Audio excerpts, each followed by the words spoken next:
Conflictos entre liberales y conservadores.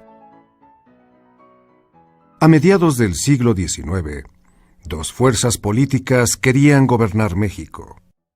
Ambos grupos tenían ideas opuestas, en la mayoría de los casos, acerca de las medidas que se debían adoptar para mejorar la situación del país.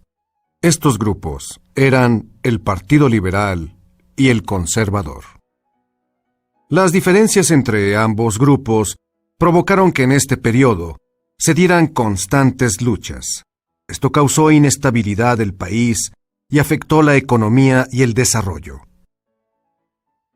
Entre las diferencias de los dos partidos tenemos las siguientes.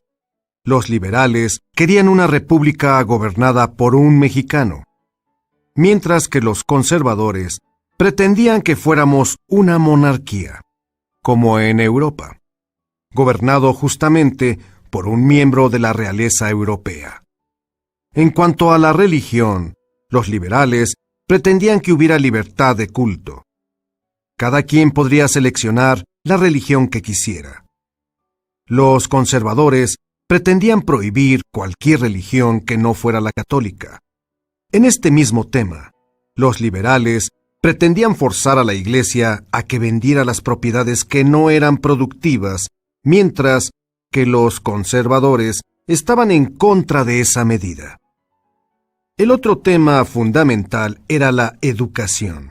Los conservadores pretendían que ésta siguiera funcionando como en la colonia, en manos de la Iglesia, del ejército o de los terratenientes, mientras que los liberales no querían una educación controlada por la Iglesia.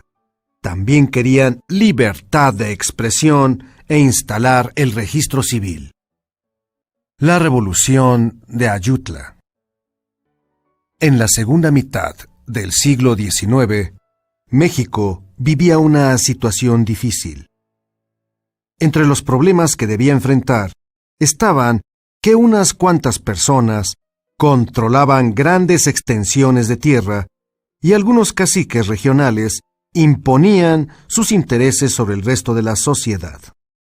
Además, la mayoría de la población no tenía acceso a la educación y carecía de recursos económicos para invertir en actividades productivas.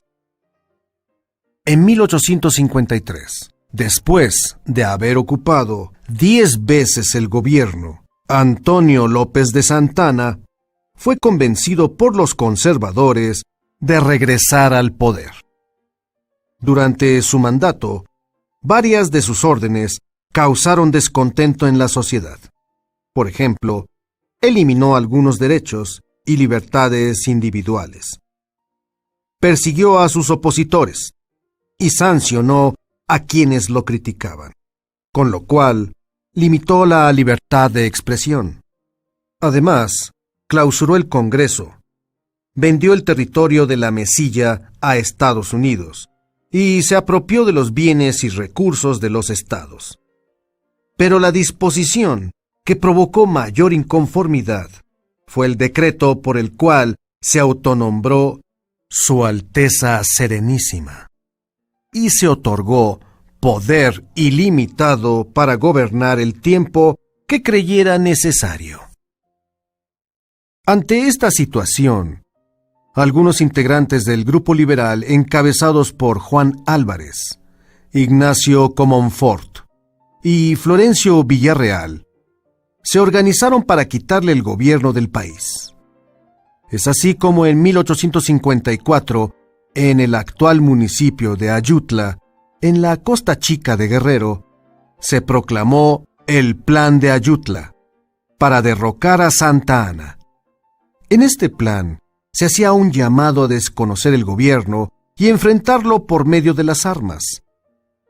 La idea fue apoyada en varias partes del país, dando inicio la llamada Revolución de Ayutla. Al año siguiente, el movimiento armado triunfó y Santa Anna se vio obligado a salir de México.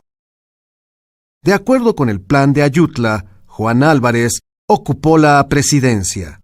Luego se organizaron elecciones e Ignacio Comonfort resultó electo. Con esto se inició el periodo de gobierno liberal. Los principales puntos del Plan de Ayutla planteaban: se suspendía de la presidencia a Antonio López de Santana y a los funcionarios de su gobierno. Convocar a los representantes de los estados para elegir un presidente interino. El presidente interino debe convocar a un congreso extraordinario en un plazo de 15 días. El nuevo gobierno debe ser democrático y republicano. Se desconoce el centralismo. Todo el que se opusiera al Plan de Ayutla sería tratado como enemigo de la independencia nacional. El Plan de Ayutla fue el inicio de lo que sería la Constitución de 1857.